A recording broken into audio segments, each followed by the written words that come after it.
ಆತ್ಮೀಯ H60 news ಅರ್ಥಾತ್ ಸೀತಾರಾಮ್ ನ್ಯೂಸದ ವೀಕ್ಷಕರೇ, ನಾನು ನಿಮ್ಮವ ಎಂ ಆಯುಧ ಮಲ್ಲಪ್ಪ ಜೊತೆ ಅವರು. ತಾವು ಈಗ ಸುದ್ದಿಗಳ ಲೋಕಕ್ಕೆ ಎಂಟ್ರಿ ಹೊಡಿತಾ ಇದ್ದೀರಿ. ಈ ಸುದ್ದಿಗಳನ್ನು ಪ್ರತಿಯೊಂದು ನೋಡೋ ಜೊತೆಗೆ ನಿಮ್ಮ ಅಭಿಪ್ರಾಯಗಳನ್ನು ಹಂಚ್ತಾ ಇರ್ರಿ. ಯಾಕಂದರೆ ಈ ಸುದ್ದಿಗಳು ನಿಮಗಾಗಿ, ನಿಮ್ಮ ಬದುಕಿಗಾಗಿ, ನಿಮ್ಮ ವೈಚಾರಿಕೆಗಾಗಿ, ನಿಮ್ಮ ತಿಳುವಳಿಕೆಗಾಗಿಯೂ ನಿಮಗೂ ಗೊತ್ತು. ಜೊತೆಗೆ ನಮಗೂ ನಿಮ್ಮೊಂದಿಗೆ ಇದೊಂದು ಮಾತಾಡುವಂಥ ಜೊತೆಗೆ ಸುದ್ದಿಗಳನ್ನು ಬಿಡುವಂಥ ಕೆಲಸ. ಈ ಕೆಲಸದಲ್ಲಿ ನಾವು ನಿಮ್ಮೊಂದಿಗಿದ್ದೀವಿ ಅಂತ ಹೇಳ್ತಾ ನೋಡ್ತಾ ಇರಿ ಸುದ್ದಿಗಳನ್ನು. ಮೂಲ ಉದ್ದೇಶದೊಂದಿಗೆ ಈ ಕಾರ್ಯಕ್ರಮವನ್ನು ರೂಪಿಸಿ ನಮ್ಮಲ್ಲಿಗೆ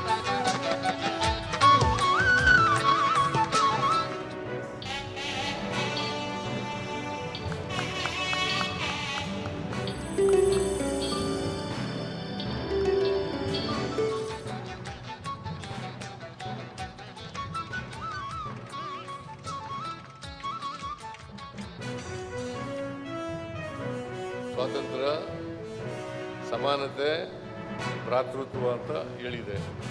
ಇದನ್ನು ಸಾಧನೆ ಮಾಡಬೇಕಲ್ಲ. ಇದನ್ನು ಮಾಡದೆ ಹೋದರೆ ಈ ದೇಶದಲ್ಲಿ ಯಾವತ್ತೂ ಕೂಡ ಜಾತಿ ಹೋಗಲ್ಲ.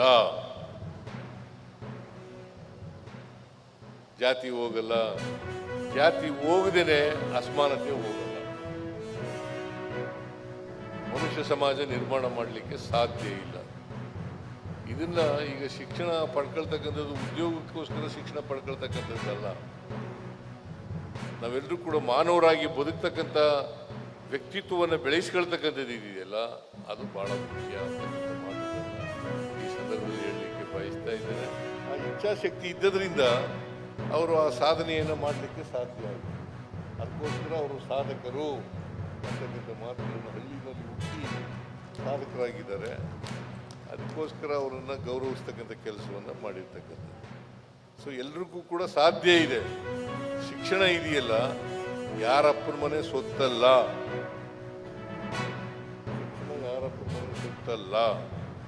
ಶಿಕ್ಷಣ ಪ್ರಯತ್ನ ಮಾಡಿದ್ರೆ, ಅವಕಾಶ ಸಿಕ್ಕಿದ್ರೆ ಎಲ್ಲರೂ ಕೂಡ ವಿದ್ಯಾವಂತರಾಗಲಿಕ್ಕೆ, ಉನ್ನತ ಹುದ್ದೆಗೆ ಹೋಗ್ಲಿಕ್ಕೆ ಸಾಧ್ಯ ಆಗ್ತದೆ. ಪ್ರಯತ್ನ, ಅವಕಾಶ ಬಹಳ ಮುಖ್ಯ. ಅವಕಾಶ ಅದನ್ನು ಸದುಪಯೋಗ ಮಾಡಿಕೊಂಡಾಗ ಮಾತ್ರ ನಾವು ಮೇಲಕ್ಕೆ ಬರಲಿಕ್ಕೆ ಸಾಧ್ಯ ಆಗುತ್ತೆ.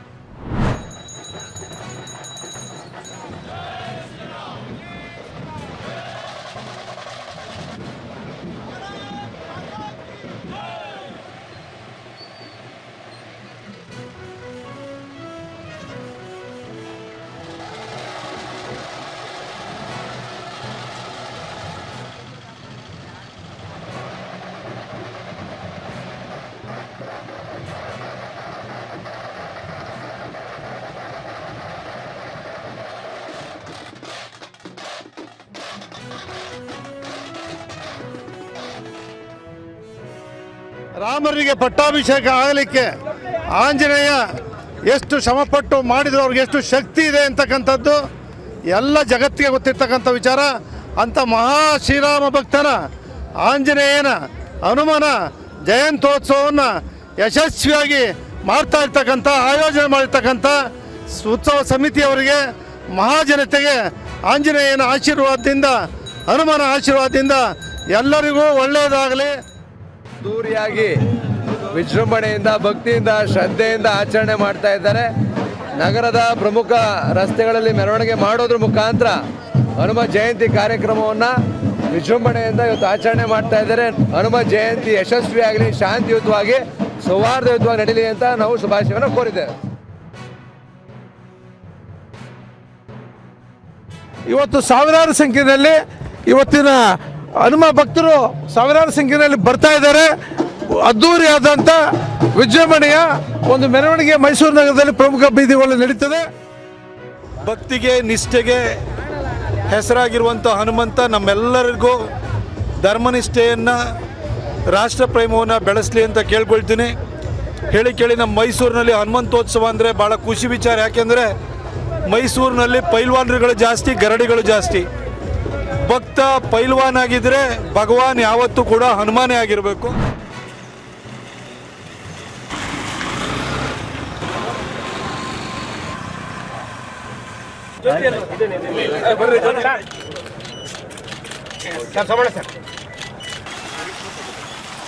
ಕ್ಷಣವಾಗಿರ್ತಕ್ಕಂತಹ ಆರೋಪಿಯ ಫಲಕ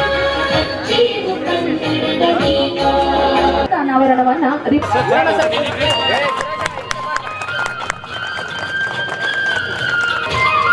ಫಲಕದ ಅನಾವರಣ ನಡೆಸಿಕೊಟ್ಟಂತಹ ಈ ಭಾಗದ ಜನರಿಗೆ ರೈಲ್ವೆ ಇಲಾಖೆಯಿಂದ ಕೊಡ್ತಕ್ಕಂಥ ಒಂದು ದೊಡ್ಡ ಅಪಾರವಾದ ಕೊಡುಗೆ. ಸುಮಾರು 700, 800, 900 ಸಾವಿರ ಕೋಟಿಗೂ ಮೇಲ್ಪಟ್ಟು ಹಣವನ್ನ ಭಾರತ ಸರ್ಕಾರನೇ ವಿನಿಯೋಗ ಮಾಡ್ತಾ ಇದ್ದಾರೆ. ರಾಜ್ಯ ಸರ್ಕಾರದಿಂದ ಒಂದು ಪೈಸೆಯನ್ನು ಕೂಡ ನಾವು ತೆಗೆದುಕೊಂಡಿಲ್ಲ. ಒಂದು ವರ್ಷದಲ್ಲಿ ಯಾವುದಾದ್ರೂ ಒಂದು ಲೋಕಸಭಾ ಕ್ಷೇತ್ರದಲ್ಲಿ 26, 27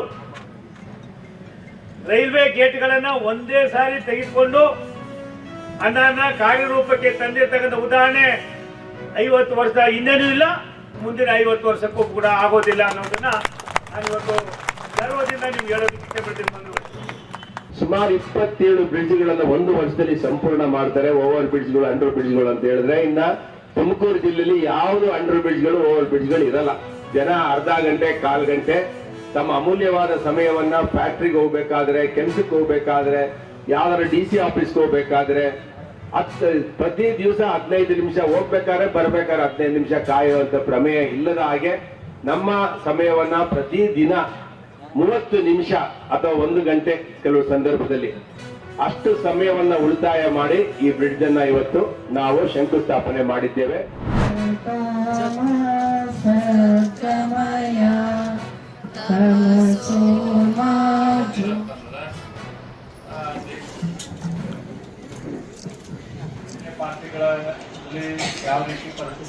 ನಮ್ಮ ಆರ್ಥಿಕತೆ, ಸೇವಿಂಗ್ ಎಕಾನಮಿ, ಕರ್ನಾಟಕ ಅಲ್ಲ, ಕಿತ್ತೂರು ಕರ್ನಾಟಕ. ಭಾರತೀಯ ಜನತಾ ಪಾರ್ಟಿಯಲ್ಲಿ ಯಾರಿಗೂ ರೇಷನ್ ಸರಿಯಾಗಿ ಕೊಡ್ತಾ ಇಲ್ಲ. ರೇಷನ್ ಅಂಗಡಿ ಅವ್ರು ಕರ್ಕೊಂಡೋಗಿ ರೇಷನ್ ಕಾರ್ಡ್ನಲ್ಲಿ ಎಂಟ್ರಿ, ಯಾರು ಎಲಿಜಿಬಲ್ ಇದ್ದಾರೋ ಅವ್ರು ಎಂಟ್ರಿ ಮಾಡಿಸ್ತೀವ. ಯಾರಿಗೋ ಆಸ್ಪತ್ರೆಯಲ್ಲಿ ಸರಿಯಾಗಿ ನೋಡ್ತಾ ಇಲ್ಲ, ಆಸ್ಪತ್ರೆಯಲ್ಲಿ ನಾವು ಅವ್ರಿಗೆ ಔಷಧಿ ಕೊಡಿಸ್ತೀವ. ಅಂದ್ರೆ ನಮ್ಮ ಸ್ವಂತ ದುಡ್ಡಲ್ಲ, ಅಲ್ಲೇ ಹೋಗಿ ನಾವು BJP ಅಂತಂದ್ರೆ ಇವತ್ತು ಅವನು ನಿರಾಕರಿಸಲಿಕ್ಕೆ ಸಾಧ್ಯವಿಲ್ಲ. ನಿರಾಕರಿಸಿದ್ರೆ ಅಲ್ಲೇ ಲೋಕಲ್ ಲೀಡರ್ಸ್ ಬೇರೆದವರು ಇರ್ತಾರೆ, ಹೋರಾಟ ಮಾಡೋದು. ಜನರ ವೈಯಕ್ತಿಕ ಸಮಸ್ಯೆಗಳಿಗೆ ಸ್ಪಂದಿಸಿದಾಗ ಜನ ನಿಮ್ಮನ್ನ ನಂಬುತ್ತಾರೆ. ಎರಡನೇದು ಪಾರ್ಟಿಯಲ್ಲಿ ಯಾವಾಗ ನಾವು ತೊಡಗಿಕೋತೀವಿ, ಪಾರ್ಟಿಯ ಹೋರಾಟದಲ್ಲಿ, ಪಾರ್ಟಿಯ ಸಂಘಟನಾತ್ಮಕ ವಿಷಯದಲ್ಲಿ ನಾವು ತೊಡಗಿಕೋತೀವಿ, ಅವಾಗ ಲೀಡರ್ ಆಗಿ. ಈಗ 2 ತಿಂಗಳ ಗೃಹಲಕ್ಷ್ಮಿ ಕೊಟ್ಟಿಲ್ಲ, ಸುಳ್ಳಂತೂ ಹೇಳಿದಾರ. ಎಷ್ಟು ಜನ ನಾವು ಒಂದು 50 ಜನ ಕರ್ಕೊಂಡೋಗಿ ತಹಶೀಲ್ದಾರ್ಗೆ ಒಂದು ಮನೆ ಕೊಡ್ತಾರೆ. ಇವರು ಹೇಳಿದ್ದನ್ನು ಹೇಳಿ ಬಂದ್ರು ಅದನ್ನ ಕೊಡ್ತಾ ಇಲ್ಲ. ತಿಂಗಳ ಕೊಡ್ತೀವಿ ಅಂತ ಹೇಳಿದ್ರು, ಅದು ಬರೇ ಇದಕ್ಕಾಗಬಾರ್ದು. 50 ಜನ ನಿಜಕ್ಕೂ ಹೋಗ್ಕೊಟ್ರು.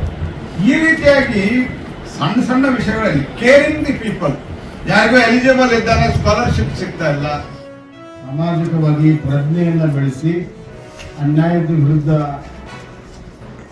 ಹೋರಾಟ ಮಾಡಲು, ಧ್ವನಿ ಎತ್ತಲು ತಮ್ಮನ್ನ ಸನ್ನದ್ಧ ಮಾಡುವ ಸಲುವಾಗಿ ಇಲ್ಲಿ ಸೇರಿಸಿ ಅದರ ಮುಖಾಂತರ ಹುಟ್ಟುವಂತಹ ನಾಯಕತ್ವಕ್ಕೆ ಮುಂದಿನ ದಿನಗಳಲ್ಲಿ ಕರ್ನಾಟಕದ ರಾಜಕೀಯದಲ್ಲಿ ಭವ್ಯ ಭವಿಷ್ಯವನ್ನ ಬರೆಯೋದಕ್ಕೆ ಸೇರಿಸಿದ್ದಾರೆ ಎಂದು ನನ್ನ ಭಾವನೆ.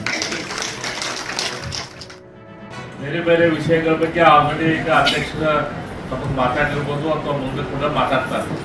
ಭಾರತೀಯ ಜನತಾ ಪಾರ್ಟಿಯ ಕಾರ್ಯಕರ್ತರಾಗಿ ನಾವು ಯಾವ ವಿಷಯಗಳ ಬಗ್ಗೆ ಲಕ್ಷ್ಯ ಕೊಡಬೇಕು ಅಂತೇಳಿ ನಮ್ಮ ಯಾವುದೇ ಕಾರ್ಯಕರ್ತರ ನಮ್ದು ಕೆಲಸ ಏನಂತಂದ್ರೆ ನಾವು ಪಕ್ಷ, ಜನ ಮತ್ತು ಸರ್ಕಾರ ಇದ್ರ ನಡುವೆ ಕೊಂಡಿಯಾಗಿರೋದು ನಮ್ಮ ಕೆಲಸ.